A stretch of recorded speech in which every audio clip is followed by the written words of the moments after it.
So before we start here, let's just see kind of what we have in the audience here for people. And so who's already off grid that's here? I imagine there's going to be a few people here. Okay. Who wants to go off grid? Okay, hey, that's the majority right here. What else have we got here? How many people are looking at getting into the business in solar? Okay, we got a few here. Okay, that sounds good. Any electrical inspectors? Well, that's a disappointment. Any teachers? Any NEAT people here? Okay, we got a few here. Okay, well, that sounds great. How many people here have already looked through my website ahead of time? Okay, well, not too many keeners today. Okay. All right. How many people consider themselves fairly technical? Okay, we got a few. How many people have been to not knowing anything? Okay, hey, we got honest people in here. Great, great. Okay. So we're going to cover some stuff here today. We're going to go on through the basic systems, just what's there. So, obviously, there's going to be a number of you who probably don't really know that much about it. Others know a lot. So we'll kind of cover some of the basic components. We'll go through some of the codes and issues that we have, especially quality stuff, what you got to watch on marketing, so on. Some of the slides are going to go into a lot of detail, some technical stuff, don't worry about it. The main point of them is to kind of present something so that you can see where there is an issue. It's not that you necessarily need to kind of understand the issue all the way, but it's like there's especially a couple that are fairly important as far as the codes go. One of them specific is probably about half or 2/3 of the way through. It's one that a lot of people don't talk about, a lot of people don't actually understand. And so we'll cover that one a little bit. And it has to do really with the components that are actually available for us to use and the way that this last electrical code came out. If you've got some questions as we're going through, feel free to ask. Question back, you can just say it loud enough to make sure I can hear. And then I'll try and repeat it so that the rest of you can also hear it. If I've got a slide come up later in the topic, we'll probably just delay that. And like I said, there's lots of information on the website. If you go through the off-grid portion, I actually have several tabs and I cover each one of the items in fairly technical detail as to, why do you want to do this, why shouldn't you do this, those kind of things. So, I think moving forward, so normally, what comes to people's minds when we're first talking off-grid? So, usually we kind of think of this, right? There's a cabin out at Boonies, and we've got, a great view, no power anywhere, that kind of thing. That's probably why people normally think of off-grid. And usually you kind of think of that, right? It's a dim light bulb, kerosene lantern. That's kind of where a lot of the off-grid has been in the past. So essentially, off-grid really is it's just you have your own power rather than just the utility grid. That really is probably the best way of really describing an off-grid home. So basic components as we're looking at them. Obviously, everybody always thinks of solar panels, right? Okay. And then when we're looking at battery-based systems for off-grid, obviously your batteries are the next thing we're looking at. Then you've got the other components. So basically, what we're looking at doing in the middle here is we've got the inverters. So what they do is basically convert this power into normal house power. That's essentially what you have in an off-grid system. So I show the rest of the components on there. You've got to have something here where you're controlling the charge of the batteries. You've got a battery disconnect so you can work on it safely. Most people will have a generator, I don't. and then you have an exhaust fan when you do that acid battens. So we're good so far? Okay, good. Okay. So usually what people think of when we're doing off-grid, we're thinking of rooftop solar arrays. So anybody have any ideas what problems that we run into as off-grid and when we have a rooftop solar system? Yep. Now, you can see we've got a metal roof, right? Who's going to climb up there for half a year? Okay, so you got a problem in the winter, you got a problem. And especially the snow, like generally I've got a roll and upper roll on mine as well. And don't recommend that you go up there. It's can be quite dangerous up there. The front row, and you can see on this one here, it's close enough to the edge that you can actually go and get the snow off from the ground. But we've got other issues coming up as well. Rooftop units are supposed to be all engineered roofs. So technically, if you're going to have solar on the roof, it's supposed to be an engineered roof, so it's supposed to be stronger. Especially when you do an off-grid like this here, it's not so much the push of the wind against it as the upward forces on the trusses. And there's actually the truss companies actually have like a sheet out as to how you should be attaching, and they're supposed to actually be solar ready trusses and so on. So generally, it's not a real great idea to put them on a roof if you go off grid. It's kind of a last resort at this point.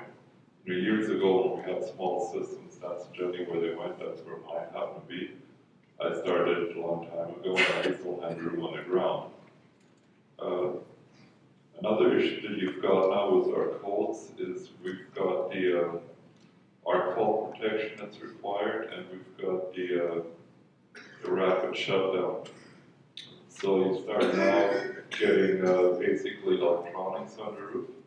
You start getting a lot of stuff on the roof. What happens in winter when you can't get up there? You have a problem. Okay, real issue. So generally, wouldn't recommend it. Probably this is the next thing most people really kind of think about is it's a pole mount, and there's issues when it comes to this as well. This particular one is a fixed one. They also have trackers. I found they're rather flimsy. One of the problems that we've got is everything gets engineered, and because everybody wants the price down, it gets made to the lightest possible materials and the least amount of materials that you can get. And so a lot of them are not actually designed to go at the kind of angle that we really need for off-grid. Ground mount is probably overall the best choice. You don't have any working at heights issues generally, depending on the ground mount design. Happens to be my own design here.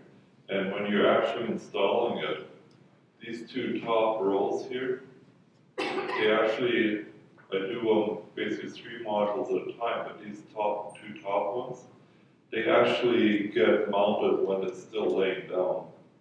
And then, go ahead. Sorry, you're saying how the angle for off-grid, so the angle will be different for off-grid than for regular? Yes, I'll be going through that a little bit. I've got a chart. Yeah, we go at least 15 degrees higher than grid does. Generate more power. Yeah. And the more north you are, the higher the angle would be. Right. By your equator, it would be pretty flat. Right. Basically, Northwest Territory is on the side of the building. Yeah. And, you know, we're around 65, 70 degrees. I'll show you that in a little bit later slide. So, yeah, we're normally sitting around here. This design also allows you to go through. There's no cross bracing anywhere in the middle, so you don't bang your heads on it. You fall on. So that's kind of what I've come up with. I use aluminum rails so you don't break your back when you go and try and put them in place.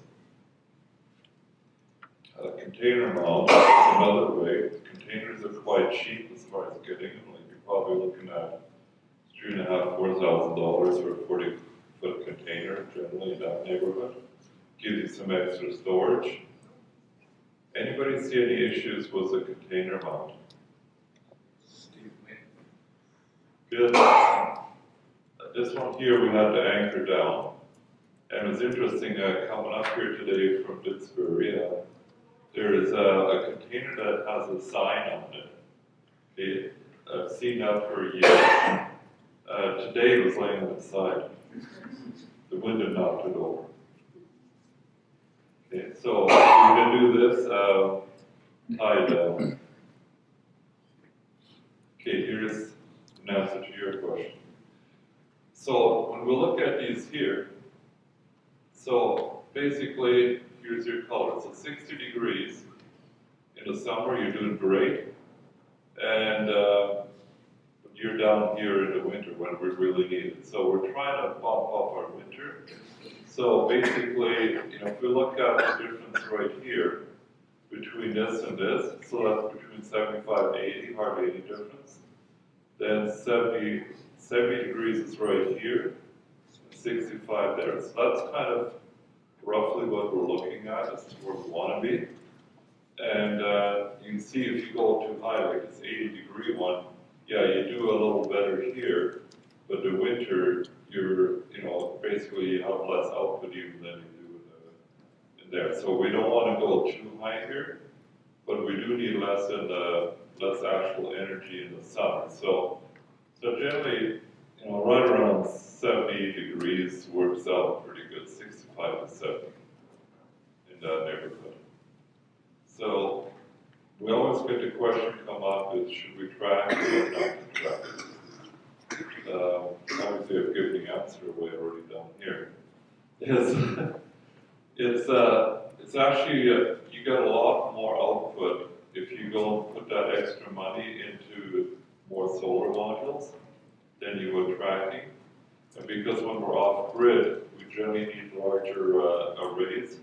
So now you're going to be spacing your arrays farther apart if you're going to wind up going and doing trackers. So if you put 2 trackers, say 12 modules each, now you got to space them far enough apart that the one doesn't go and shade the other one. Okay, whereas you do a rack and it's like you're there. Other thing is when you've got a tracker, now again you're working in heights. Okay, so the one that we did that I showed here, the pole mount, is, well, now you're at the top of the pole, so you're working at about 10 feet or so. So now you're always up and down that as you go to build a platform. How are you going to do that? So you've got those kind of issues that you're working on. Okay, batteries. Okay, now there's lots of different opinions on this, and some of them you just have to agree to disagree.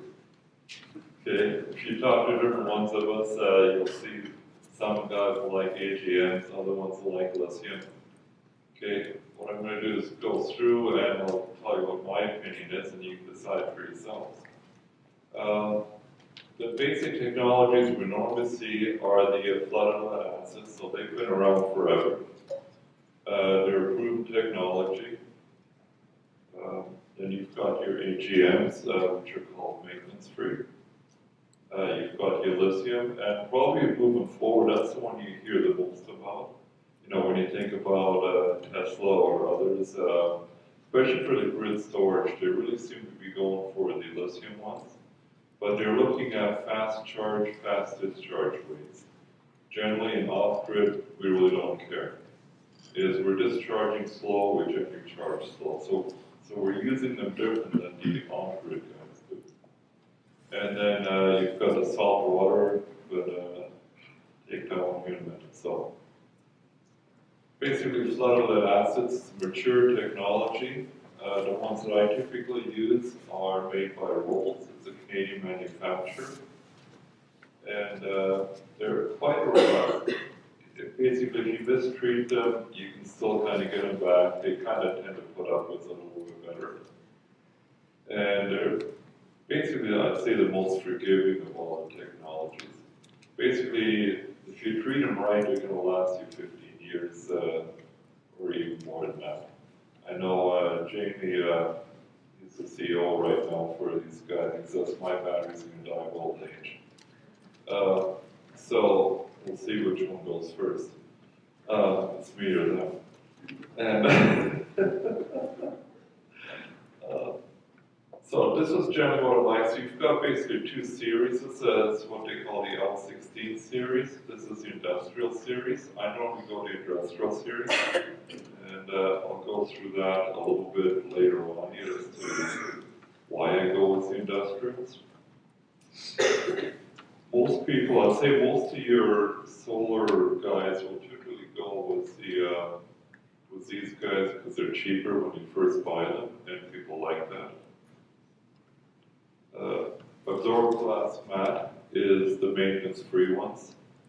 Again, here, what we're looking at, they're generally good for unattended smaller sites. You see them a lot in the oil patch.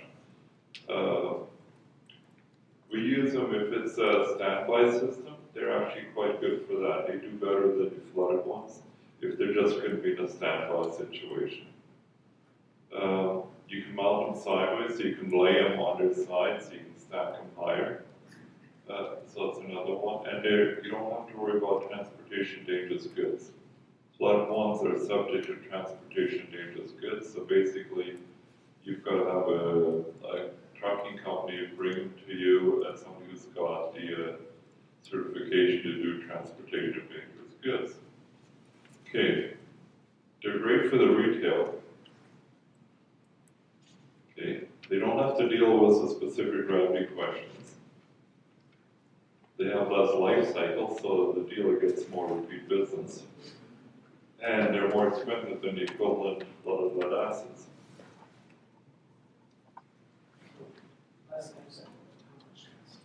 I'll show you that in a minute. I've got a number of graphs that go through that. Lithium is probably the most talked about battery going forward. You've got quick discharge times, charge times. They're still quite a bit more expensive. They're coming down, obviously, with Tesla, with all the stuff that he's doing. Lots of money going into research on various lithium batteries. Obviously, we've heard about all the fires that was on the Dreamliner, laptop batteries, so on. And generally, you've got charging issues with them when they're cold. Just think of your cell phones, laptops, your power tools when they get cold. They really don't like it. Okay, this is the one that a lot of people were looking to. Hey, we've got something that's salt water, it's not hazardous. So on, they're quite heavy from a power, again, you have low temperatures, limitations, plus they file for bankruptcy. Okay, life cycles. This here, 5000 series on the rolls. That's the industrial guys. So you can see when we're looking at life cycles, the depth of discharge. How many people know what depth of discharge is? I'm not even expecting to have. Great, we have a lot of honest people. Right on. Is okay, basically if you start at 100%, what you're looking at is depth of discharge. So if you, by the way, most of these charts are on our website, so if you want to see them, it's just go into there. Because you don't have to take pictures if you can get them on the website if you want. But you can take pictures too. I don't know. So basically, we're looking at 100%. 10% depth of discharge, we're taking the top 10% off. We're leaving 9 in it. 80% depth of discharge is the battery's just about dead. Normally, they're designed for 50% depth of discharge in the winter, 20 in the summer. That's kind of what the battery manufacturers kind of go by. I try to avoid even going that far, because the more you stay up on the on this end, the longer they're going to last. So you either have a choice of, okay, we're going to have a bit more upfront cost, put a bit more battery power in, or we're going to replace them more often. Exactly. Okay. Is there a question there? Oh, in the back. That seems to be the opposite with the lithium batteries. It's usually they tell you with your cell phones and whatever, it's best to drain it before you charge it again. Is that right? Yes, and also when you store them as well, that's a good point as far as the lithium batteries are kind of opposite. Is, like Tesla, for example, or I think Mitsubishi, some of the others, they'll actually say, don't charge them all the way up to the top, or my camera batteries, it's like, all right, store them, just kind of leave them down low, don't charge them at a full charge, and let them sit. Whereas lead acids are the other way around. Lead acids really don't like not being charged, and that's where you have your problems with sulfation. Sulfation on them, maybe that's a point we'll just go through here just briefly here as far as the issues with lead acids is if they're in a discharge mode, if you're more than say about a month or so of not charging fully, you get harder sulfates forming and they get harder to knock off. So that's where you do equalization charges. I like to say this like at least once a week, charge your batteries to 100%. Okay, you do that is they're going to be real happy with you and they're going to just treat you nice. Is it important to use distilled water? Yes. Yeah, basically a part of the process of the question was whether or not should we always use distilled water. Okay, distilled water is H2O. Part of your process, your chemical process, is we're splitting hydrogen and oxygen. So what you put back into it was H2O, distilled water, is you put the hydrogen and the oxygen back into it. If you've got anything else in it, now you're introducing other particles and other chemicals and so on, minerals, and you're going to start having problems with your batteries. I mean, if you have some other batteries, they do say, okay, you know, if it's been filtered really well, if you really have to, if you can't get distilled water, that would be your next best choice. But generally, the rule of thumb, get distilled water, and you know, you put H2O back in it.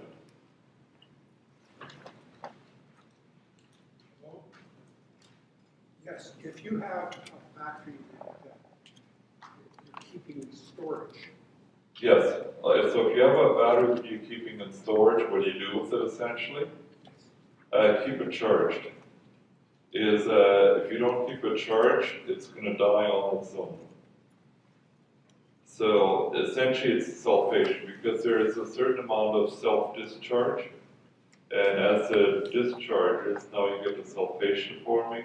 It gets harder, especially with AGMs. You can't equalize them like you can a flooded, and they're toast. So basically, some people, I'm going to have an extra battery just in case. It's like, no, don't do that. Put a bigger battery bank is run them all at the same time. You're doing lower depths of discharge, and the whole battery banks are going to last you longer. One question further to that. There's this little gizmo that we have on our system called the SunSaver.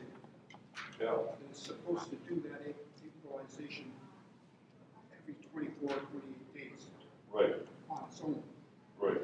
My question is, can you trust that thing to do that? Okay, so they've got a controller that's supposed to, by itself, do an automatic equalization, and various controllers have that option. I set it on one of mine once, and do you trust it? Is no.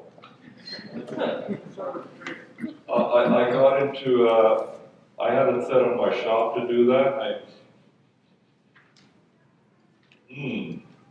My batteries are very warm.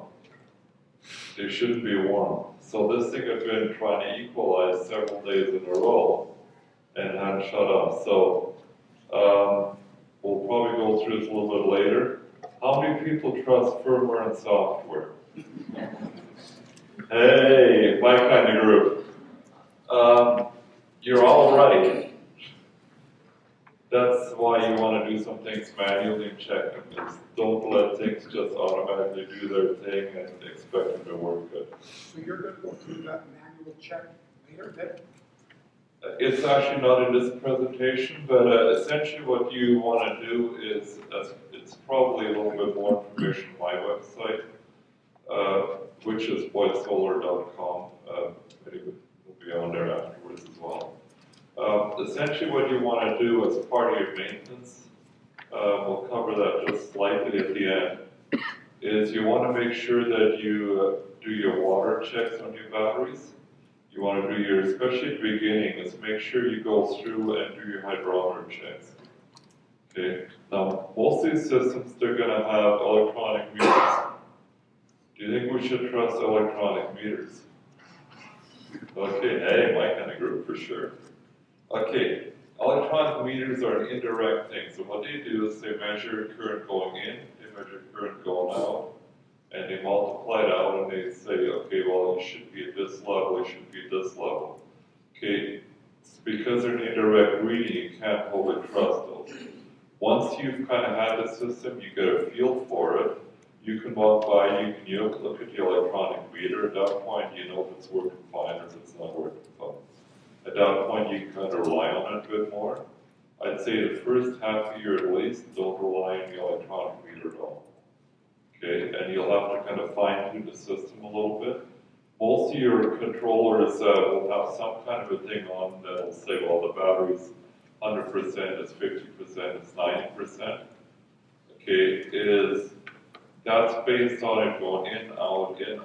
Well, if you're recharging every day fully, then it's probably fairly close.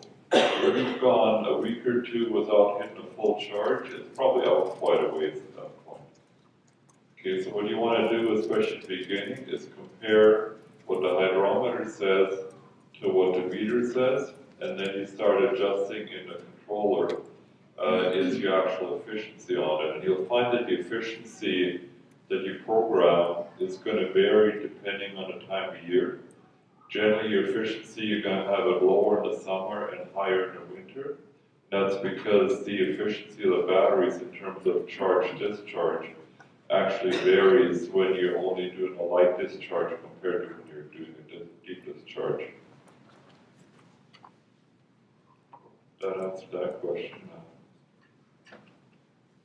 Okay, so what we're looking at here is a value chart. So I've got about 4 of these charts, I believe, here. So when you look at in terms of value, you want a low number, right? So okay, your industrial rolls 5,000 give you the lowest one value. If you do a deep discharge in the AGMs, they're really lousy value. That's why retailers like them. Okay, so your middle ones are your L16 size batteries. So they're not bad, but they're way cheaper than the AGMs, but not as good as the industrials. When you look at the initial outlay, okay, people want cheap, right? So, okay, this one here is the cheapest one. Then you go to your industrial guy and then your AGM. Okay, so in terms of initial outlay, that's where your L16s usually come in. So a lot of times people will actually stick in more L16s rather than go to industrial because they can get a few more amp hours out of them. Okay. One more thing about this goes through with the lead acid batteries is don't just go by the numbers. Okay, it's kind of like gas mileage in a car. When you see the rating, how many people trust those ratings? I better not see any hands. Okay. All right, same idea. Basically, it is that if you look at it, you start off, say down here, you start hitting your peak, you'll probably stay at the peak for a while. End of life on the lead acid is when you hit about 70% capacity. So if you've got a 1,000 amp hour capacity, by the time you hit 700 amp hour capacity left in it, they consider that done. And it will probably take a few months to actually break in your lead acid batteries. And there's also at the beginning, a lot of times you'll actually have to have a higher charging voltage than you do once they're broken. And so they've had some issues with that initially, like Rolls used to say that do them at 57.6 as far as for a 48 volt system for your absorbed voltage. And that's too low. So, I told them that, some others have too, I guess, over time we realized that. So they started slowly bumping up, now they're at 60 volts. Well, 60 volts is fine for the first few months, but then you got to bring it back to about 58.4, 58.8, somewhere in that neighborhood. Here's another life cycle comparison one here. Again, here what we want is a high number. Okay, so we're looking again, industrial ones. Okay, they're going to last the longest. AGMs, not real good. L16s are here. So if you look at it compared to the last one, it's like you look at how long this is going to last. But, you know, let's say here was about the price point and the other ones, so these would be actually more expensive than these ones. You know, when you look at it long term. But usually it's, you know, everybody kind of looks at the upfront cost. So if you look in terms of lifespan in years, then I think that's the one that we're really concerned about. Because I don't think many of us like the idea of replacing batteries. And so when you look at the Rolls 5000, okay, this is based on the actual specs. So I'd say in real life, these are actually going to last longer than what we're actually seeing here. They've actually got a 10-year warranty that they're on here. So, you know, I would expect more probably around, you know, probably another year or two on this end and maybe a little longer here. Also, the 4000 also actually lasts longer than what they have on the actual specs, which is kind of the opposite of what we usually expect. I know Jamie, when I told him that, says, yeah, maybe we're a little bit under, a little bit conservative there.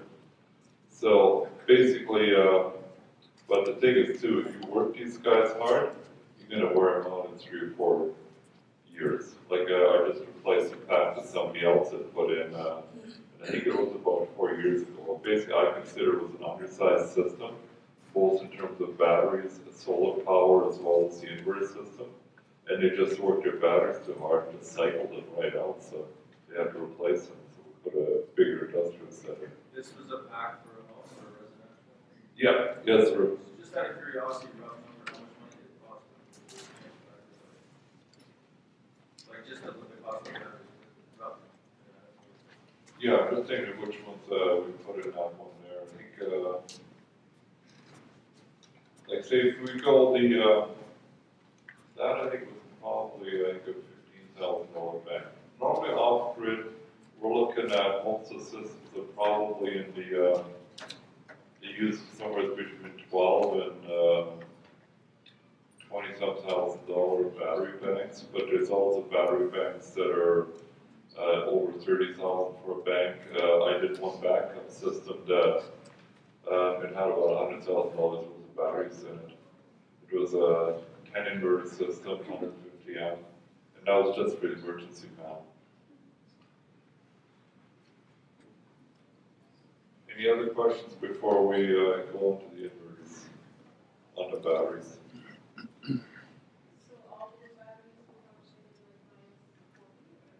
Yeah, basically lead acid, I mean, with some of the other ones, listen to would be worse, but basically lead acid is the same as in your car. So if your car works, then this one does too. Obviously your capacity goes down. So you're probably down to maybe around maybe 30–40% capacity in that neighborhood. So that's another reason why you actually want to size your batteries larger. And again, because over time you're going to lose capacity, you also want to have a larger capacity than you might do if you're just actually going to go and do the math on it. And if you just do math on stuff like this and off-grid, you're going to run into problems. Do you run batteries in parallel or series? Both. Generally what you want to do with batteries is the recommendation is to do a single string. Okay, so do we run batteries in parallel with series? Parallel meaning that they're side by side. So let's say if we had a 12-volt battery, parallel means we have a 12-volt, another 12-volt, another 12-volt, put all the negatives together, all the positives together. A series means we go from end to end. So you go 12-volt, 12-volt, 12-volt, 12-volt, we get 48 volts. Okay, so typically we normally run somewhere between like either a 2-volt, a 4-volt, or a 6-volt, which is 1 cell, 2 cell, or 3 cells in series, and then we string those batteries in series. The recommendation by the battery manufacturer is do a single string of the capacity you need. The other thing is, if you want redundancy, you do 2 strings, and the recommendation also is don't do any more than 3 in parallel. You start getting uneven charging and discharging. As soon as you do that, then you start having problems as you go down the road. You could go longer in your series. Yeah, basically you can only go as far as the voltage you're dealing with. Oh, okay, then you. So you're doing, normally I'm doing 24 2-volt cells in series because I normally do 48 volts. So basically your largest capacity in the rolls is about 3,500 amp hours. So that gives you, that said, it's about 156 kilowatt hours of storage. Typically the size that I normally do, we're doing about 113 kilowatt hours of storage. Anybody need a stretch yet? Or? Okay, we're good. All right. This is the next thing we should go through is the inverters. Your main brands tend to be Outbacks, Magnum, Schneider, SMA, Sunny Island. Basically, the first three here, they're all the same family. They all came out of Trace, which was bought by Xantrex. When Xantrex bought them, they laid off some of the guys, and they formed Outback, and the other ones formed Magnum. And then Outback, they all didn't get along, and then they formed Midnight Solar. So, SMA is a German company, so they're different. You see a lot of other stuff that's out there, they're being introduced. One of the main issues has to do with integration hardware, which is all the boxes that go around them. And a lot of the stuff that you see advertised, you know, 1,500 watt sine wave or 4,000 watt sine wave, and it's only $1,000. Well, I can't do anything with them. You can't hook them up properly. We don't have the hardware for them, and so on. We're looking at most of the ones we use now are probably 120 to 40 volt. They're already built in. The original ones pretty much used to be just single 120 volt ones, and you'd stack them or use transformers. You have, if you need more of them, you just stack more of them. So I'll just go through that in a minute here as well. Got some math on that. We're looking at surge capacity. So if you need to start motors, especially if you're off grid, you got to start your well. If you've got the 4-inch hard starts, you've got probably, probably about close to 4 to 6 times the inrush currents. If you've got a 10 amp motor, it's going to want about 60 amps to start. Okay, if you get too small of an inverter, at that point it's going to have an issue, and you burn them out a lot faster too. You've heard the term modified sine or a sine. Again, this is more of a technical. Basically, a sine wave is a normal power looks like that. Square wave looks like that. And modified just kind of puts a little space between them. It's kind of like that. Okay, basically motors, most of our stuff doesn't like square waves or modified squares, so we pretty much always go sines. I don't think I've actually ever sold a modified. I refuse to for the most part. It's just too much trouble. And then they're a bidirectional device, so they will charge or invert. So when you're running off your battery power, you're going to take your battery power, make household power out of it, you run your generator, it takes the generator power, charges your batteries. Any questions on that? Are you referring to PWM? Is that what the ultimate price on those? So it has to do with PWM, you said? Also modulated. Yes, yeah, that's charge controllers, that's not inverters. Yeah, inverters are typically based on a 20 kilohertz waveform. So essentially what it does is, as part of its process of converting power, it actually at 20,000 hertz, which is 20,000 times a second, it basically gives it a signal. That's how it forms this waveform. Okay. Charge controller, basically what it does is exactly what it says. It controls the amount of current going into the batteries so that they don't get overcharged. This is where the pulse width modulation comes in. Most of them now are maximum power point tracking.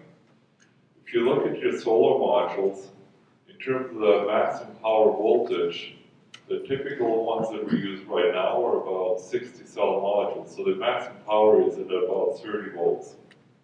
So you stack these things and you might have 90 volts as the maximum power. If you drag that down to battery voltage, as say 50 volts, all of a sudden you lose a lot of the actual power out of it. So what the maximum power point trackers do, they convert that extra voltage into current, and so we actually get the full power out of it. Whereas the PWM that was mentioned there before, it actually dragged the module voltage down, and then just kind of chopped it up into little pieces so it wouldn't overcharge it. And this is the one where we have an issue I'm going to go into a little bit. It has to do with the GFI protection and the bonding. And generally what we want with these ones here as well, because I normally do larger systems, we'll have at least 3 or 4 of these things, is they talk to each other. So they all go from absorb to float at the same time, for example. And there'll be a little bit more on that particular one later. So rest of the components that we're looking at is you've got your AC box here, so your AC breakers, your bypass assembly if you're using your generator. You're going to wind up going through that. The DC side here is your inverter breakers, charge controller breakers. You've got your charge controllers. On this one here, the combiner box is actually right here. So if you have to work on the system, you can turn power off here. You can turn your battery power off, which a lot of guys are not putting in, but it is part of code. Then you've got, say, the inverters, you've got your main ground coming in. You put everything in conduit. Okay, that's part of our electrical codes and safety.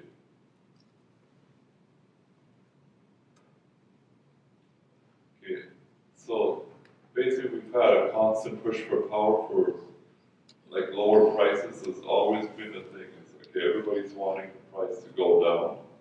So what we're seeing is a decline in quality, mainly in the firmware.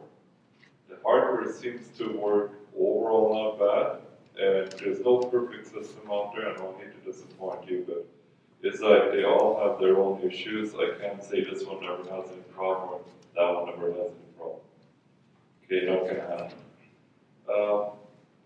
Retail and online stores really focus on leading with products that appear to be a good deal. So, you know, watch out for that. This is the biggest problem that we have in our industry and actually a lot of the other industries. Any guesses what else is coming?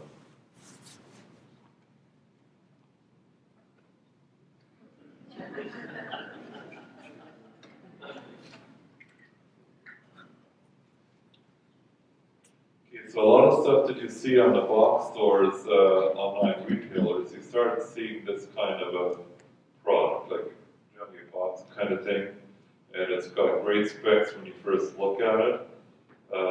It doesn't generally have a surge capacity.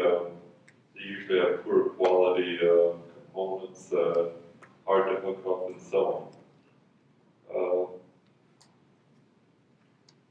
And it's usually hard to hook them up in a code compliant way. Like, how do you get on something like this? How do you get your AC and DC boxes on it?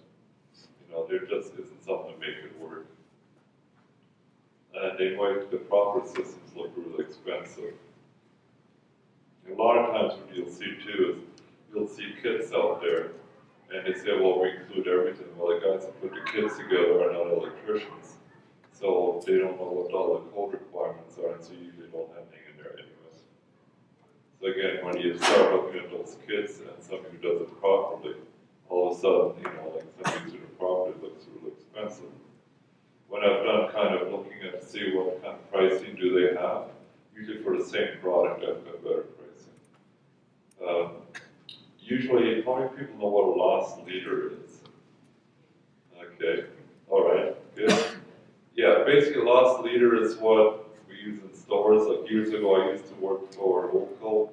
If anybody still remembers them, and kind of Walmart bought them. But basically, we sell. I was in the camera and stereo department. So in cameras, we made about 2%. Well, you can't live on that. But that's what the price everybody knows. Same with film. It's like you basically give it. That's pretty much what's happening with solar modules right now. Is they're basically being given away.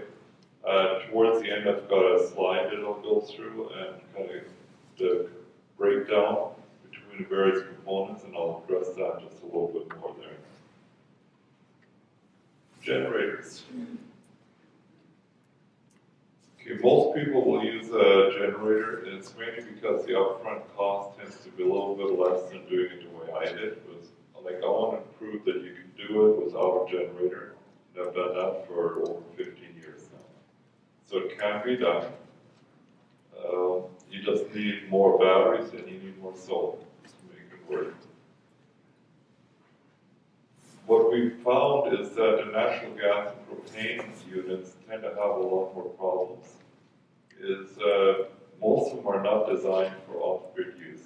They're designed to stand by, the smaller ones. So most of them will not give you any warranty on it. I've got one customer who's actually got a pretty good system. And as far as the generator goes, but it's every so often it just kind of blows all its oil. Okay, last time we took it apart, we found, well, it really didn't run enough and stuff, and all of a sudden ice started forming the top, and then it overpressured, blew all the oil out. Other ones that didn't start, they have carburation issues. That type of thing is what you typically kind of get there. Diesels in that size, they're generally designed as prime units. They're designed to run a long time. And so typically for a good off-grid, you're going to see a diesel as your backup that you're going to have there. Any questions on the generators? Okay. So how many people have heard that off-grid does not need a permit, electrical permit? Okay, that's something some of the guys will tell you. It's like, yes, you do. If it's in our code book, you need a permit, and it's in our code book. Okay, battery disconnect, that's one of my big soapboxes, is a lot of guys don't put it in. It's kind of an expensive thing to start with, and it can be quite big, but it's a real safety issue. And if you look inside these things, sometimes they're like a Fred Flintstone lunchbox. How many have you ever watched Fred Flintstone? Maybe you know. Okay. Remember you know, kind of open it, right? And everything kind of springs out. Okay, that's what some of these boxes look like. They're kind of like these new cars. You can't get your hand in them. You know, when I was young, we used to be able to get beside the engine and work on it, right? I mean, that's how much room you had in the engine compartment. Okay, unbolting cables from batteries is not an acceptable disconnecting means. Okay, you got to be able to operate it. Okay, and especially when you're doing 2 runs, 4 runs of cables, had to undo one set of cables. So this was I think we had 3 cables running off each terminal, and was the ones that have lots of metal on the top of them. It's like, all right, how are we going to do this anywhere it's close to safely? It's like, okay, not a good idea. I've fought with those guys for a while. But okay, one of our code rules says you have to be able to disconnect your power before working on it, unless you really have to. Okay, you can't do that without a battery disconnect. Arc fault protection is another one, and that one is an issue. It's basically there's only about 2 controllers that have it built in. If you do it with separate equipment, you're running this about as much for the arc fault equipment as you are for the solar panels. Okay, dumb question. There's no dumb questions, so they're not allowed because they aren't. Well, then I'll answer this one. Our system has a multiple series of fuses and breakers before and after, and in between the batteries and the inverters and so on. Those are not considered disconnects, are they? Okay, they have a lot of fuses and breakers. Okay, basically, a disconnect is anything that you can turn off. So fuses by themselves are not disconnects unless they have something to operate the fuse. Okay, so some of your fuse holders, basically with DC, you don't want to be pulling a fuse. For those of you who know a little bit about electricity, alternating current like this, DC current like this. Okay, alternating current, if you got a shock, you kind of usually get your hand off it. DC current, once you grab on, it's like it's there, it doesn't let go.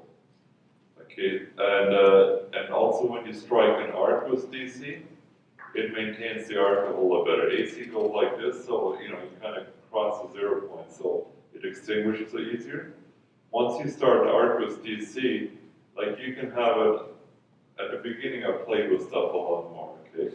So, I used an AC contactor and just had a string of solar modules on it, and opened up the contactor, and it maintained that arc on the contactor. Okay, and it's only 400 watts of solar panels, and just a string of 48 volt ones. Okay, so you want to have a true disconnect, something, you take a handle. So it's definitely not a dumb question, it's a very good question. So a breaker is not considered. A breaker is a disconnect because you can operate it. Okay, a fuse is a disconnect if you have a fusible disconnect. In other words, you have a handle you can pull which disconnects the power through the fuse. A fuse that's bolted in is not a disconnect. Okay, so basically a disconnect is anything you can operate with a handle, let's say. Thank you. Okay. Question. Oh, another question back here. Yeah, where do you need arc protection on everything? Basically, I believe, I think it's 80 volts and above. So it's basically any system that we do for your photovoltaics is, basically it has mainly to do with fire safety. That's what arc fault has to do with. GFI is life protection. Arc fault is more fire protection. So what you're looking at, generally, especially anything that's on a roof, that kind of stuff, you've got to have your arc fault on it. If it penetrates, I think it's more than 1.5 meters or something on a building. The arc fault is for the system itself, not for the breaker box. So arc fault is actually, it's for the photovoltaic part of the whole thing. Okay, so it's basically, it's normally built in the, like I say, the charge controllers. That's about the only way in off-grid that you can really afford to do it. But it's for the system itself, not for you, so you help switch off or whatever. No, it's actually only for the photovoltaic circuit. So not even the rest of the battery stuff, but everything from a charge controller out to the photovoltaic system. But the problem with arc fault is an arc is it is a signature to it, and you can get false trips on it, which if you have it on a roof can be a real problem. And I've had it where, when the arc fault was first required, and we had actually, we're using the solid state relays to actually pulse the DC load, and when we did that, it actually tripped the arc fault. And there's other loads that can do it. So and now there's the new houses that require arc fault everywhere, so we're going to have a bunch of problems there too. Actually, one house that I look after, it's an on-grid house, and the power, when you have a lightning storm and stuff, power goes on, off. Well, all the arc faults in the house trip. So. We all know what most of us know what an arc fault breaker is in the breaker box. Yeah. So the arc fault protection for this, what is it? It's a box between. Oh, okay. So where is the arc fault and what is it? Where is the location? Well, is it like a triple whole thing, and you just have the box in your basement where you have it, and you can just reset them when they go, or do you actually have to go up? Well, you have to go up on the roof to diagnose the condition, but is it resettable? How is it actually? Okay, if you use the classic, the Midnight Classic, it's built into the actual controller. If you use the Outback system, that costs you just about as much as solar panels, and now you have it basically up in the combiner box.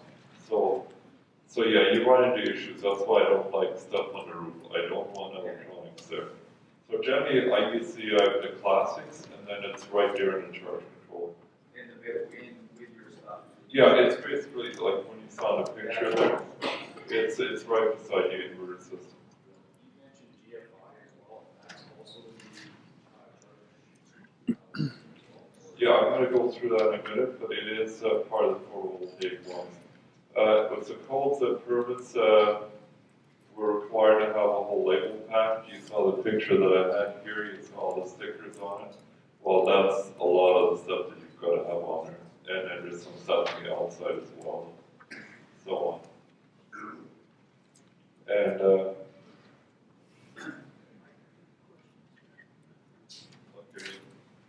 Yeah, okay. Wasn't sure if everybody kind of caught all that, but it had to do with, the question had to do with where is the arc fault protection located, and how do you reset it and so on. And basically the arc fault protection is generally in the charge controller, which is right where you can get at it. But if you use something like a separate one where it's up on the roof in a combiner box, then you have it up there. Okay, we don't want to see this. Okay, but you know, when I've looked at some of the other sites, a lot of sites, they will actually have pictures like that on their site saying, look what we did. And saying, you put that on your website? Okay. All right, here's this GFI one. So this is the one where you don't necessarily have to understand it, but I'm just going to go through something here. It's right here is what we call the negative to ground bond. Negative to ground bond is there so that if you wind up, let's say we have a problem that happens right here where there's a short from this wire to the enclosure itself, right? Wire burns off, something happens to the inverter. Okay, the path back to the battery is through the box, goes from the box to negative, and follows back through and then trips this breaker. Okay? That's the main thing you need to understand about this diagram. Okay, and then we've got our fusible disconnect right here. So disconnect and fuse behind it. So basically, any place after this fuse, if something happens, we can trip this fuse, we can trip any breaker, whatever, because we have a pass back to the battery and trip it. Okay, the way that our equipment now works with the ground fault and the bonding is in order for the ground fault to work, now we've had to take away this bond right here. Okay. And we've replaced it with this little half-amp circuit breaker, which now gives us, so that basically what it does, it keeps all your metal at the same potential as your metal boxes. Okay, so you don't get a shock. And also keeps it at ground level. So, what happens, sorry, back here. What happens if the circuit breaker opens up? Is, or what I have happened here, sometimes this here is also in the charge controller, and there it's only just a wee little jumper. Okay, so if we go and have this, say this breaker here, we have this short circuit that we talked about, it goes through here, flows to there, trips us out. Now we can't trip this guy, because this one here is already tripped out, so now the enclosure is at battery voltage or higher. If it happens to be a fault at the array, we could have 150 volts, 400 volts, depending what it is. Not very safe, is it? So I've addressed that with the code committee, and they haven't got back to me yet. Okay. System sizing. So most of the issues that we run into in solar business are a result of undersized systems. So if you have too small of an array, it leads to an excessive use of the generator, usually saltation. Too small of a battery bank, and we've got heavy cycling, overheating, and all of these shorten the battery life. If your battery gets above about 50 Celsius, it's toast. Okay, buying a set. Undersizing of inverter systems causes premature failure of electronics. basically electronics don't like getting hot, but for marketing, it's really nice to be able to say, yeah, we can run at 8,000 watts continuous. Okay, don't do it. And also what we've seen is the pass-through relays, you start running them at their max, you're gonna have to redo those, and again, it just costs you more. And it's, you know, quite common because the dealers like to do it because they make a sale, and the customer likes it because they've been told it'll do it and it's cheaper. Okay, solar charging, this one's probably a fairly important one when you actually have your system. So what we'll have here is, you know, if we start with, so we're starting here with battery is kind of at night here. Okay, we start going up, the sun's coming up. Here we're putting as much power as we can into the actual batteries. Okay, so whatever the solar system can supply, we're going there. Then we're going through absorb cycle, so you're maintaining a constant voltage for usually around 2.5 hours. Then we drop down to float. What it looks like on that graph, this is from my display controller there, is this is the current. Okay. The top one is the voltage, the bottom one, so what we see here is we see the sun coming up here, the current increases, the sun comes up, hits absorbed voltage, current drops down. Once we get around the vent here, batteries are full. Okay, they're saying, whoa, I got enough. Okay, so, and basically we're looking at around 2.5 hours, so we're looking at, in this case here, so starting here, looks like about, okay, obviously didn't discharge it very much, at about 9:30 or 10, I'm already absorbed. So by the time I hit about noon, my batteries were full that day. Okay, next day, same thing. You know, we're going overnight here, charging here, so by 9:30, 10, I hit absorb voltage. It's going to go through for a couple, 3 hours, and then drop down. So that's what we're looking at. So basically, when you're looking at your system, you're going to see, look at it right, it looks like my voltage went up, stayed there for 2.5, 3 hours, dropped down, great, my batteries were full. Okay. With an undersized system, you got to store a certain amount of power. So if we're looking at it, if you don't have enough battery capacity, let's say we've had a few days of you know, bad weather, our batteries are down, and now we get a really bright sunny day, and okay, great. So we're charging up our batteries. We're getting to here, all of a sudden, you know, we're hitting absorbed voltage already. We're starting to get back, now we're wasting all this energy. That's why your calculations don't work on off-grid, because you're always going to have to waste some energy when you're off-grid if you're going to charge your batteries properly.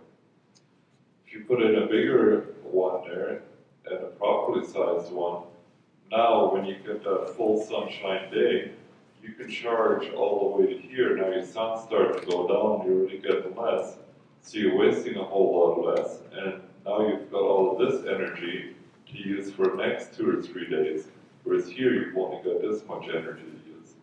Okay, so not only was an undersized system not work as well and so shorter lasting, you're actually wasting a lot more power when you have an undersized system. I'm having trouble understanding that graph. Okay. What part of your system are you talking about being undersized or oversized? Okay, so we're talking about the battery. So if your battery system, Batteries, okay. yeah, and you get the same idea actually with solar arrays as well. Is if you undersize your solar array, then you know when you do have power available to you, you know you can't get enough of it. It's kind of like the farmer, right? If you've got a small tractor, it's like when it's dry out and you're trying to hay. It's like, well, I don't have enough time to get around with everything. Whereas you get the big equipment, and some, okay, I can go out there, I've got one good day, I can kind of sweep through. So basically when we're sizing systems, we're basing it on a number of kilowatt hours a day, which is an energy unit. And I'm gonna go through math stuff again, you don't necessarily need to know all of it. But it's based on, and whenever we're basing some on it, it's always kilowatt hours per day. A typical Calgary household, for example, is about 21 kilowatt hours a day, just to kind of give you an idea. I use about 8. Off-grid, you should be anywhere between about, let's say about 5 and 15 in that neighborhood. If you're doing more than that, you probably need to look at some energy efficiency stuff. That's how much you're using? Yeah. Yeah, I use about a third of what the average Calgary does. So if you look at your bill, it says 600, you use 20. Yeah, you just divide by 30, yeah. So, basically what you have to do in sizing, you go and add everything up, calculate it for the middle of winter. We don't care about the summer, we got tons there. So, it's really for winter is what we need.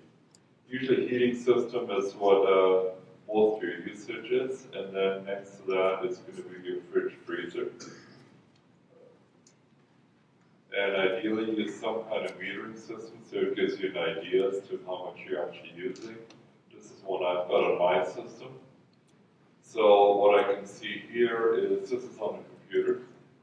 So I can see how much I've used. I can see, for example, here my daily average use here was 8.2. My current voltage is 119.9. I used 3.4 since then. And if you go up here in the history tabs or graphing, gives you some stuff you can go back, depending if you want to really fine or coarse, you can go back quite a ways and compare them as to what you've got. Array size depends a certain degree on the amount that you're willing to run a generator. This is a 20 kilowatt array. So normally when we have arrays and a charge controller again, is I'll go through the charge controller one in a little bit. But generally, you're going to go on roughly just over 3 kilowatts per charge controller, so you're going to do your blocks roughly in 3 kilowatt blocks. There's generally not much point in going smaller steps, is just your cost for doing smaller steps is not that much different. Okay, so generally figure on doing like 12 to 60 cell modules blocks kind of thing. So you're going to go 2, 3, or 4 of those. And generally what I recommend is, basically about 2 arrays for every 10 kilowatt hours that you use. A 1-to-1 ratio works better.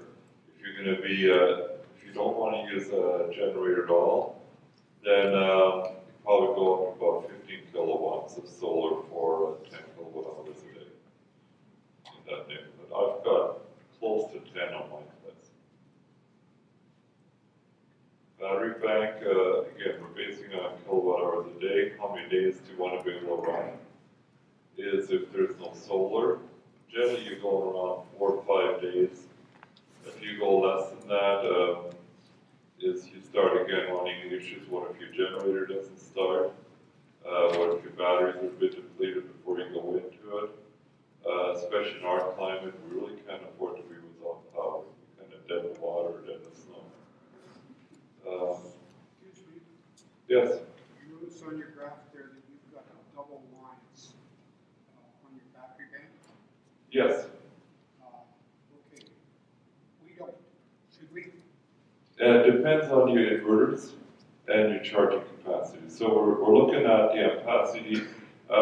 The question has to do with, I've got, these are all parallel in here. Okay, I'm running a quad stack off this.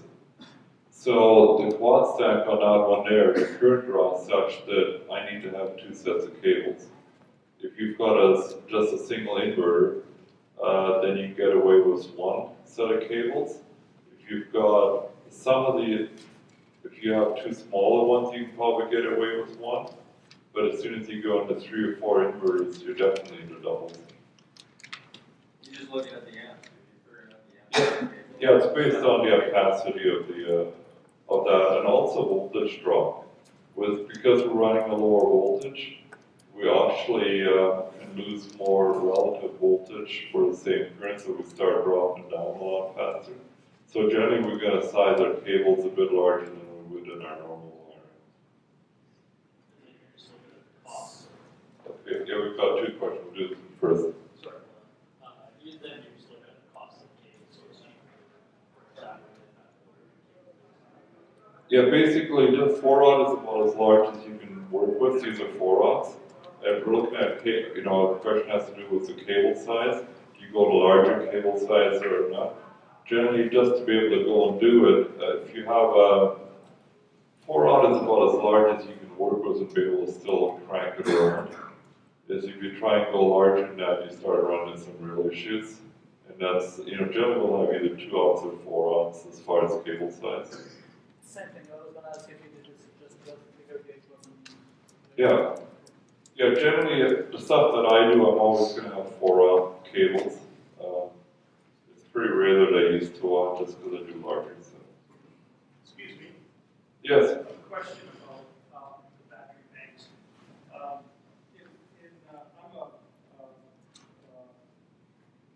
electric car guy, and we use lithium batteries, and usually there's monitoring of all the individual cells and balancing of the cells. Is that going on in these lead acid packs as well? Okay. A question has to do with lithium and individual monitoring with a car and these ones here. No, that's one of the issues actually with lithium is the charging is actually a lot more difficult. That's why they have the individual cells being monitored. Generally with lead acids, we don't. We just look at the whole strip. And if you charge them properly and then do equalization every so often, which is a controlled overcharge, then they're quite happy. Isn't it a safety issue? I read a thing recently where somebody wanted to convert a nickel cadmium drill into lithium, and someone else said you can't do it because you have to monitor the lithium. Yeah, again, it has to do probably with smaller systems, but if you put a lithium battery into something that was made for, say, NiCad or nickel metal hydride or something, the charging algorithms are different, so yeah, that's where you can blow up your batteries or crossfires and those kind of things. So if we look at this one here, is let's say we've got 10 kilowatt hours a day that we need. We want to go 5 days, that means we need 50 kilowatt hours. If we're only going to do 50% deficit discharge, we're going to need 100 kilowatt hours, so we need a 2 KS33 battery bank. If you don't want to run your generator, you need about 170 kilowatt hours, so you probably need, you know, probably 2 of those battery banks. Even the largest one wouldn't quite do 176, 156. What's that battery bank worth? This one's about a $22,000 battery bank. The inverter is based on the maximum draw at any one point. Most of the time we're doing 120 to 240 volts, as I've said previously. Again, a white gold maximum capacity, it's just going to shorten the life of them, especially the electrolytic capacitors that are in there. Usually you're stacking them. And again, they're bidirectional, we went through that already. So this one here is, let's say a radiant at 8 kilowatts, you know, 8,000 watts. Wow, think of what you can do for that, right? That's your marketing guys, you've seen that. Is, all right, you do your math on it, it's 33 amps. What's your normal household service? It's 100. Okay, we need 3 of these to get a normal household service. Okay, so if you do a Magnum 4400 watt, you're only getting 18 amps per, so you're getting two household circuits off a 4,000 watt inverter. Okay, so don't be fooled by the marketing and sales guys. That would be for off if you were just going to supplement your existing system. Yeah, basically that's for off-grid. Yeah, we'll have that question in a minute here. Is for off-grid, yeah, we're going to be looking at doing that.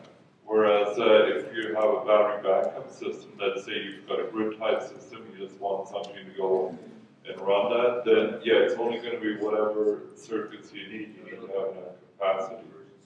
All right, the question in the back. So, what are you maintaining your DC bus at? What's the bus voltage? Okay, the DC bus, what the voltage is on it, I normally have it at 48 volts. Basically, your voltages are 12, 24, or 48. 48 is overall the cheapest because you can get 4 times as much solar on a 48 volt system than you can on a 12 volt system, twice as much as a 24. So is the inverter, is there a double inverter in there, or do we get the 120, 240? Well, this particular one is 121. That's probably about the only ones that are 120 anymore that I normally use. Is most of the other ones that already have 120 to 40 built into them. Into the inverter. Into the inverter, like basically the inverter will make 120 to 40 on the AC side. On the DC side, it's at 48 volts. So you have on the AC side, which is your house power side, and you have your battery side. The battery side is normally at 48 volts. The AC side, our normal house power is a standard 120 to 40. Yeah, I'm just trying to figure out how they're actually getting the 120 from 48 volts, because your DC bus is sitting at 48. So in order to get 120, are they doubling up in the inverter? No, that's what an inverter does. An inverter actually takes a DC, goes, basically makes an AC waveform, transforms it up. It's like a transformer. Kind of consider it a transformer. It's a DC to AC transformer, let's put it that way. Yeah, basically like anything, it can go up or down, but what it does is in its process, it essentially chops up the waveform, puts it through a transformer, transforms it up, and then goes and puts it out at the voltage that you want.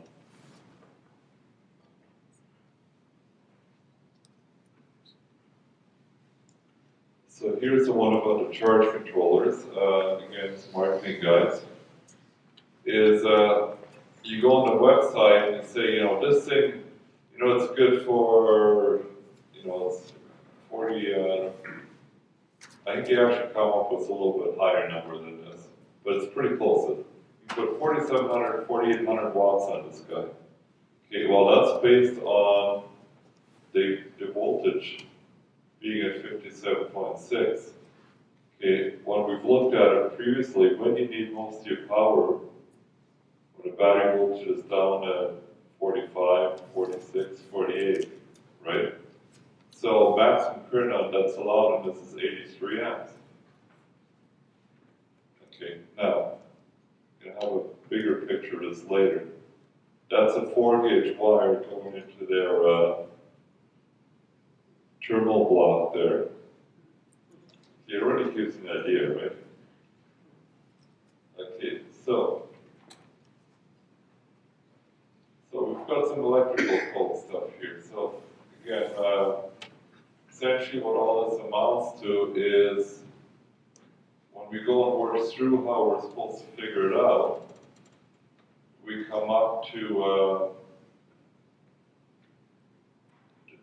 get the protection of 80 amps, you know, we need number 4 wire, 65 amps, so that's where we're going up to it. So this was just kind of doing some of this here. That's what it's based on, and this is a bigger picture of this one here. That's just what possible to do, and that's only number 4. So if we're actually trying to do the current that they're looking for, couldn't even actually fit the wire in there. We might be able to get the smaller, heavier wire in, like the stiff wire. But the stiff wire, we're on a printed circuit board. Okay, you need really flexible wire. Look, I mean, on the other picture you can see it. There's not a whole lot of room to go and bend this. This little jumper, going back to that code issue we have, that does your negative to equipment bond on it. Okay, now do you trust that to drip any kind of circuit breaker? Okay, so let's look at the output side. If we were to go with what they were going to do,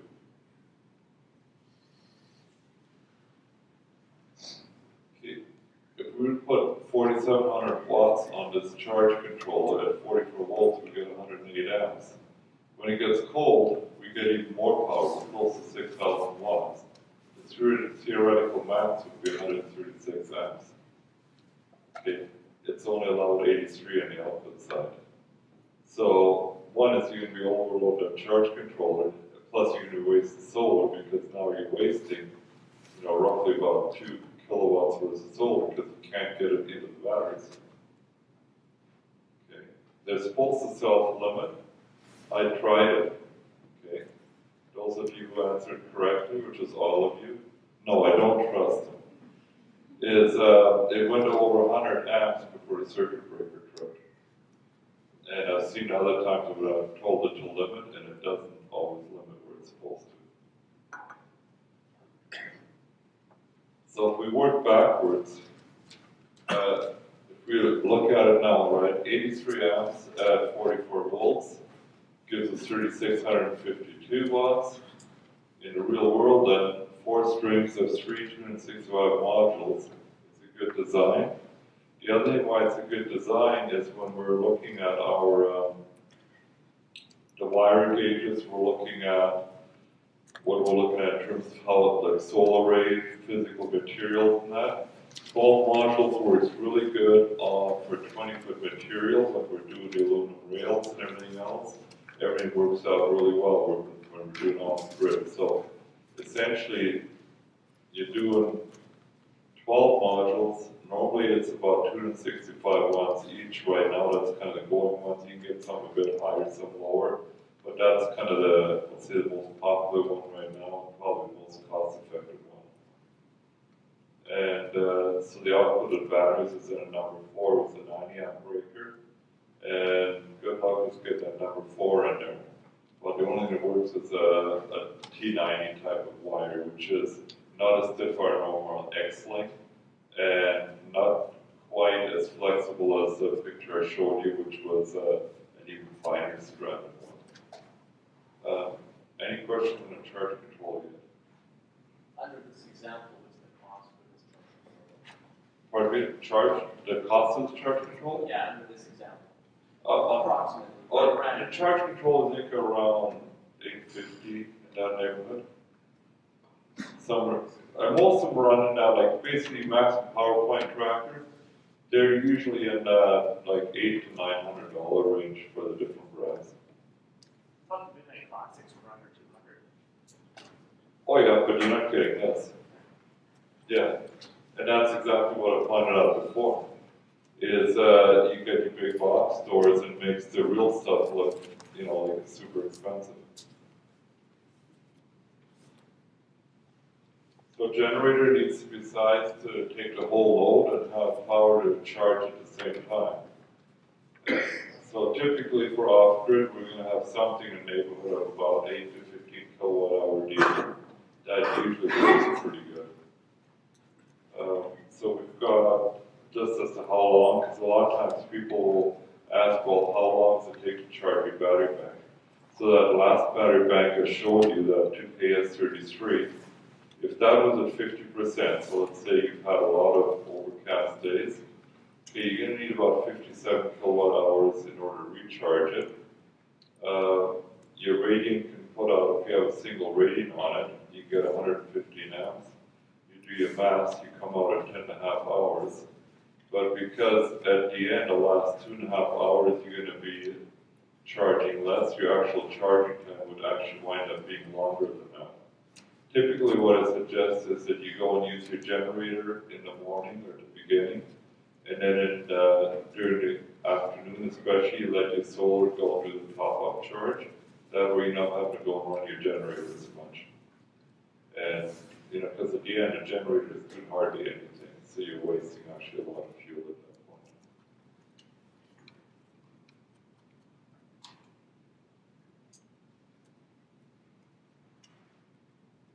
All right. Now, I didn't put a number on it, but it just gives you percentages here. So, what is everybody always think of when you're doing solar and, okay, I'm waiting for the price to go down. Everybody's always looking at this guy, right? Okay. So what happens if the solar is 10% cheaper in your whole system cost? Okay, 1% difference. That's why it's a loss leader. Okay? Where it's a big piece of the pie. Okay? So, you know, so a big piece of pie is here and you're racking. That takes up half your cost for off-grid. Okay, so where are you going to, okay, we've got Where is the generator from? Where's the generator falling here? It doesn't. This is just the actual solar portion. So if you're going to go totally off grid without a generator is going to add.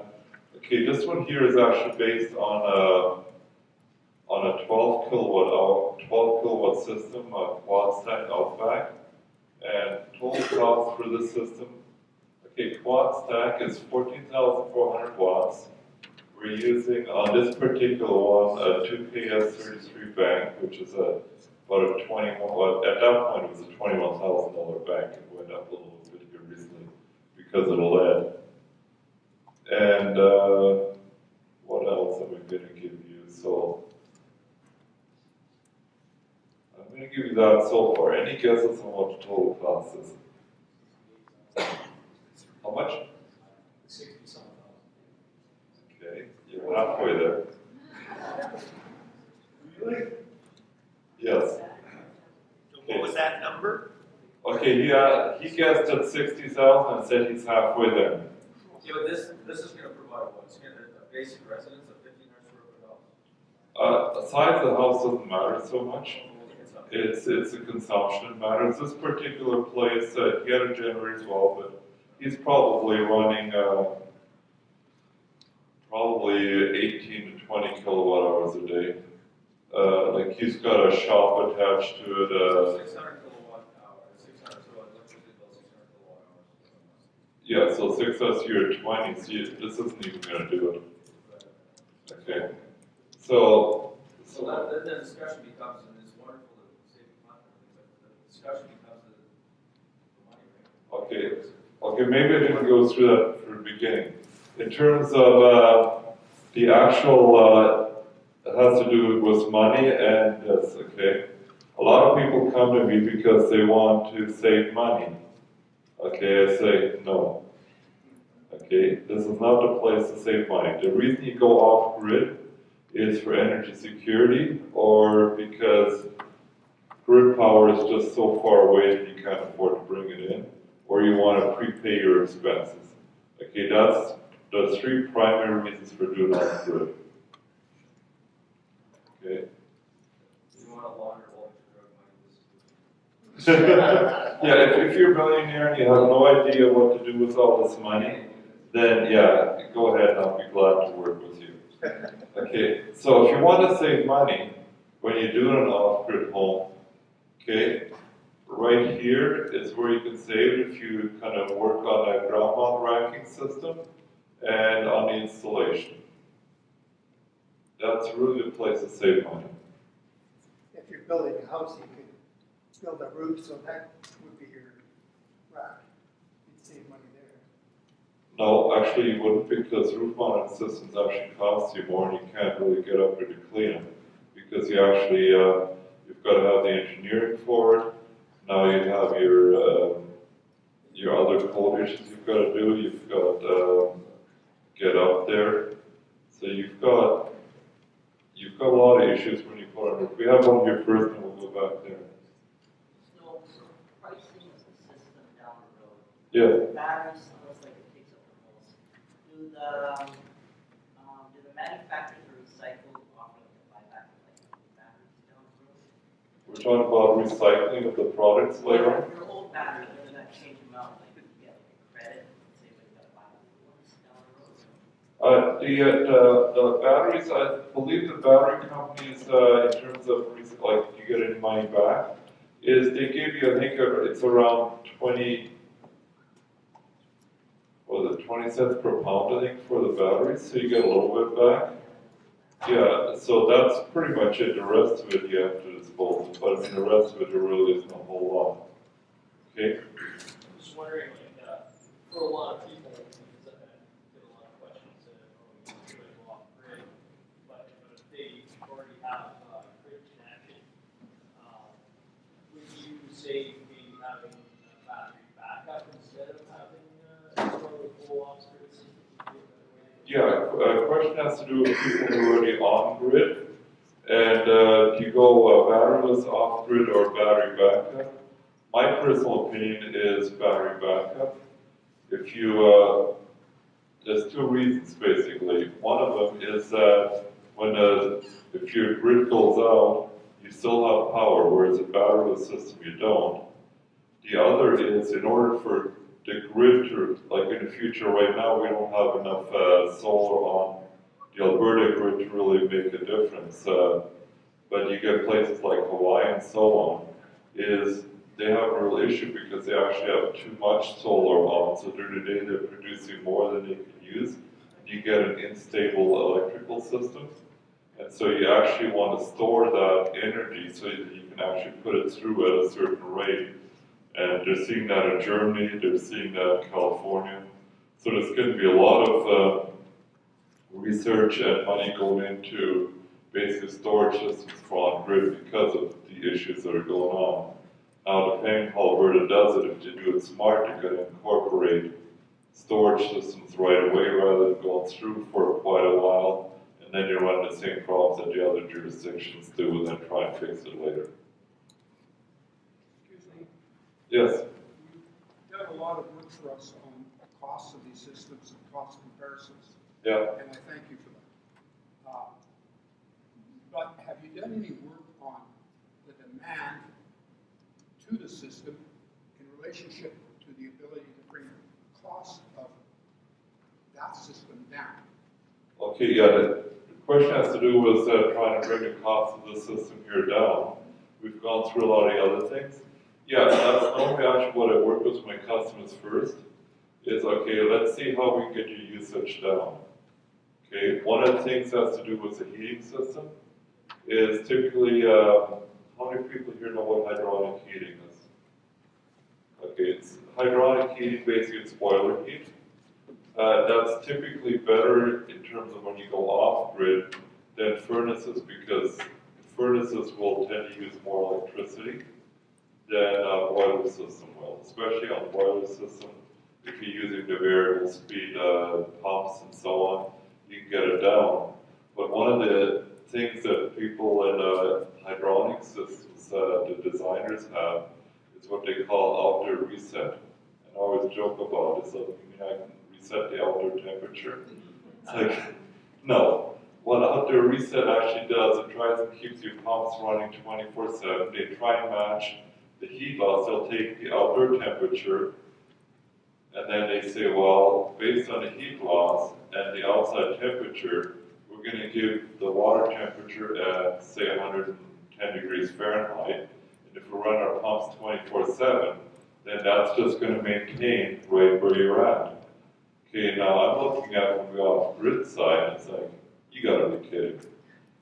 Okay, so that's why I initially got into hydronic design, is because we couldn't get the hydronic guys to understand this. It's that they're looking at it from, well, if we go and run our temperature lower of the water, then we get a higher efficiency because we're in a modulating condensing boiler.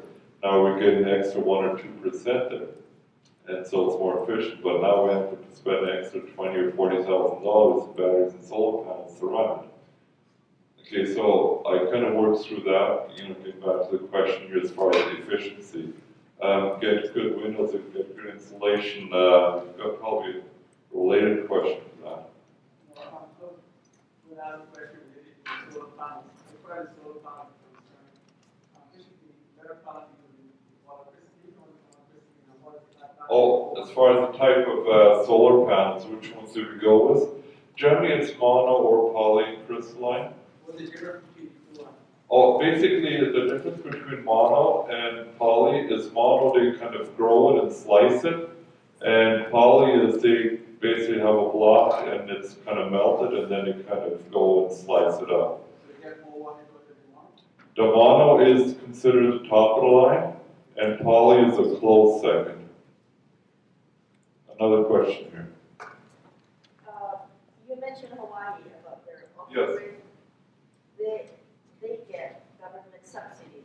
Is the government subsidy available? The question has to do with the government subsidies. The NDP government is wanting to do something here. I suspect we're going to hear something this year on it. They've done some stuff already for the farmers for municipalities are still trying to figure out what to do on the grid type. As far as I know, they're not doing anything for off-grid, and I'm not sure if they're going to include storage.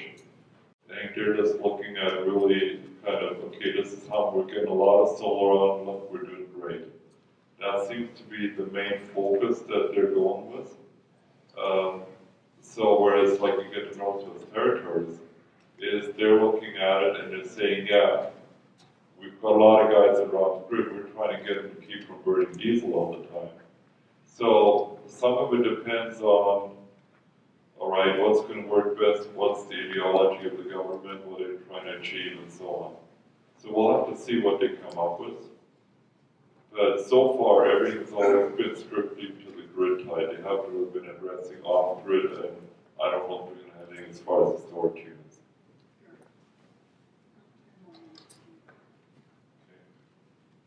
I have a question about your transmission line. Your transmission line is 60 meters. Is there a limit to how long it would be for loss? Okay, the question has to do with, I've got 60 meters, that's what it was for this particular site. Basically, with off-grid, you can go just a little bit larger wire size, and you can go farther. So, I mean, it's basically, well, where you're going to be located, and, you know, if you have to go a little bit farther because of where your trees are or the landscape is, you know, you might have to go with a bit heavy wire, because when you look at it, okay, on the solar side, we're running higher voltage. So we're running, you know, typically 90 volts or so. We're not running to 48, so then we can go, you know, a lot farther on the wire sizes. And if you have to, you can go to a higher voltage controller, and then you can go even farther. Going way back to your pie, so that's a 12,000 kilowatt, or 12 kilowatt system? Yeah, it's 12 kilowatts of solar and 14,400 of inverter power. And it's 2 KS battery bank, which is 113 kilowatt hour storage. And it's about 120 grand? Yeah, this one ended up being about 120. So if you could, through efficiency, go from a need of a 12 kilowatt system down to a 9 kilowatt system, how much could you save in expense for that same capacity? Yeah, I mean, roughly you're probably working the same ratio. Like if you're looking at 12 kilowatts, you're looking around $10 or $11 per kilowatt. You know, like when you're looking at it, you know, if we're looking at, you know, this one here is a 12 kilowatt system, and we're looking at 120,000. If you go to 90, probably 90,000. Like typically, we're probably running in the $60,000 to $120,000 systems. Like that's pretty common for off-grid. If you go like really tiny, you can get into like, you know, probably $35,000 ones or something like that. A lot of it depends on how much you own work you do. In the back.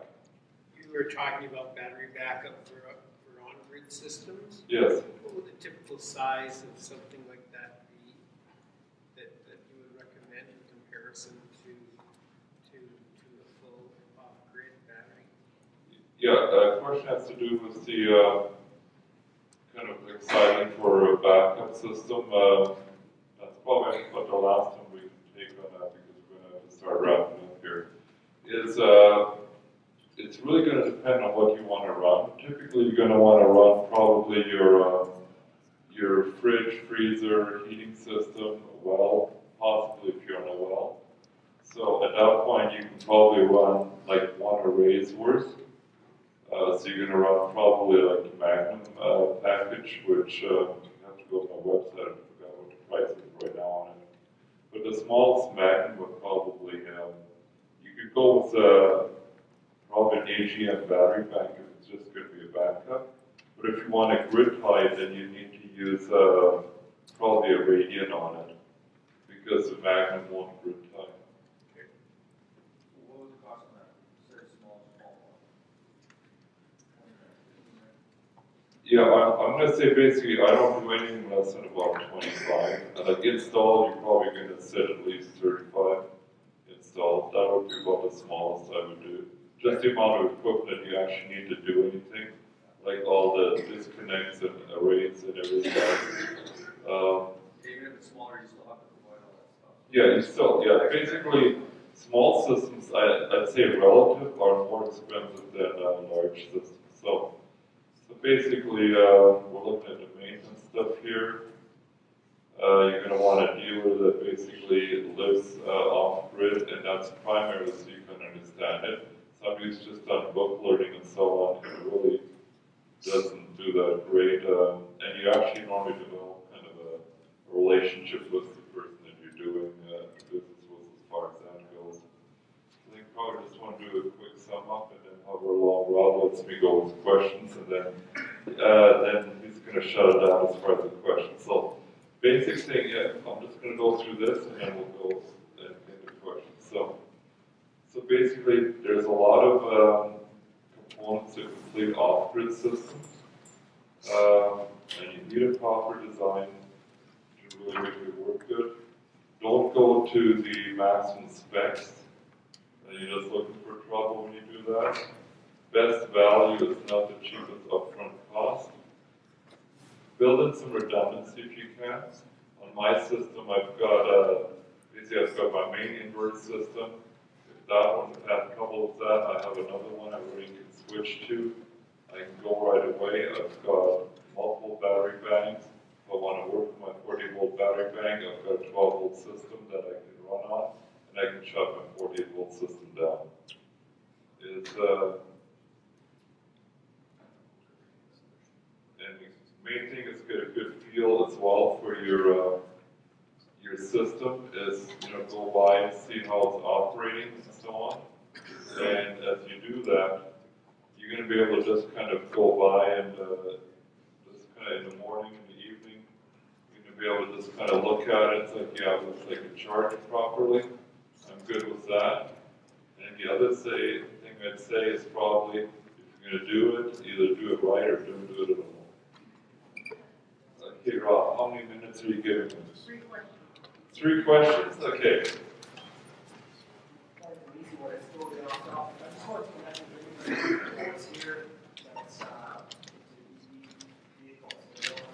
Well, okay, if he wants to connect with anybody's into electric vehicles, anybody put their hand up, so there's one in the back, you guys can connect.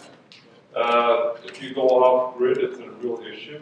On my website, I've got some I did on there, just as a topic, and goes through what you said, Rob, earlier to me.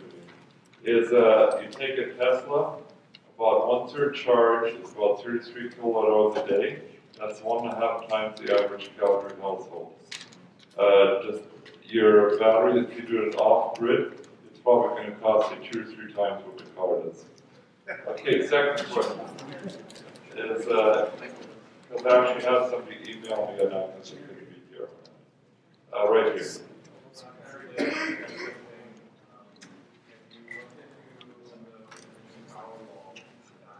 Get a power wall from Tesla? Yeah, I did. Essentially, they said it really wasn't designed for off-grid initially. Plus, it's quite small. It's only about 7.5 or 10 kilowatt hours that's in it. And so to do it the size I do, I'm going to put up 10 or 15 of these things.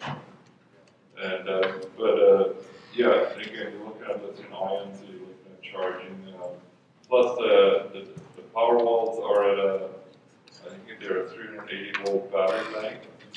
In residences, we're running about 48 volt battery banks or less. So you've got some issues. They're going to have to change your code and some stuff to actually allow some of these things.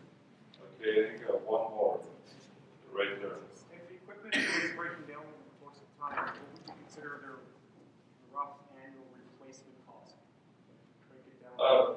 Generally, like as far as the equipment costs breaking down, the replacement costs, really the only issues that I've had with mine, I would say the controllers give me the most issues, and most of them are under warranty.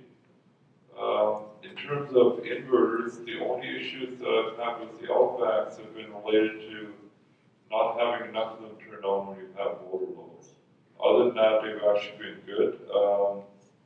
At the beginning, they had some more issues with the fans in the charge controller, so they've gone better fans. Other than that, hardware-wise, I run across very little issues with them. It's more firmware stuff. It's, like your batteries, they're going to die after, say. Yeah, the batteries are really the only issue. So, like I say, we're looking at $20,000 battery banks or $15,000 battery banks. So say $1,000 per year would be a rough. Yeah, so if we're looking at a $20,000 battery bank, you're gonna last 15 years, so you're more than that. Yeah. And because you're gonna have to pay who's installing it, if you do it yourself, it's less. If, I have to come out with the transportation, so it's gonna be more at that point. I think, that's all Rob's given me, so I'll give the mic back to him.